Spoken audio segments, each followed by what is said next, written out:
દાહોદ મામલતદારે કાઢેલી નોટિસનો મુદ્દો. દાહોદ મામલતદાર SDM collector સામે હાઈકોર્ટની આંખ લાલ.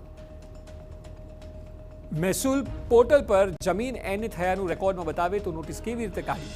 ખરીદનાર સામે નોટિસ કેવી રીતે કાઢી શક્યા? હાઈકોર્ટે કહ્યું. નકલી અને હુકમ મુદ્દે મામલતદારે 9 લોકોને આપી હતી નોટિસ. નોટિસ મળતા સુરેશ શેઠ સહિત 8 લોકોએ હાઈકોર્ટમાં કરી હતી રીટ. તમે તમારા અધિકારીઓ સામે શું કાર્યવાહી કરી તેવું હાઈકોર્ટે ટકોર કરી છે. જો સરકારી કચેરીમાં ખોટું થાય તો તમે શું કાર્યવાહી કરી? મામલતદારે ખરીદનારને આપેલી નોટિસ ગેરબંધારણીય છે તેવું અરજદારના વકીલે કહ્યું. અધિકારી સામે કાર્યવાહી ન કરી હોય તો કલેક્ટરે નોકરી ગુમાવવી પડશે તેવું હાઈકોર્ટે કહ્યું. બિનખેતી જમીન કેસમાં કાર્યવાહી કરવા હાઈકોર્ટે ટકોર કરી છે.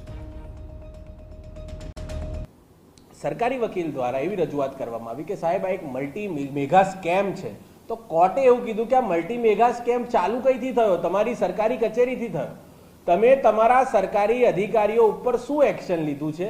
તમે જેને નોટિસ પાઠવે છે તમારા મામલતદાર, સુઓ મોટો નોટિસ તમારા મામલતદાર જેને પાઠવે છે એ લોકો તો એક બોનેફાઈડ પરચેસર છે, અને જે બોનેફાઈડ પરચેસર છે એમને આ નોટિસ તમે કઈ રીતના પાઠવી શકો જ્યારે તમે તમારા અધિકારીઓ ઉપર કોઈ એક્શન નથી લીધા? તો નામદાર ગુજરાત હાઈકોર્ટે આ મેટર બીજી હિયરિંગમાં એ માટે રાખી છે કે સરકારે વસ્તુનો ખુલાસો કરશે કે તેમને તેમના અધિકારીઓ ઉપર શું એક્શન લીધા છે, કઈ એફઆઈઆરો કરી છે, કોને શું એક્શન લીધા છે. રાજકોટ અગ્નિકાંડના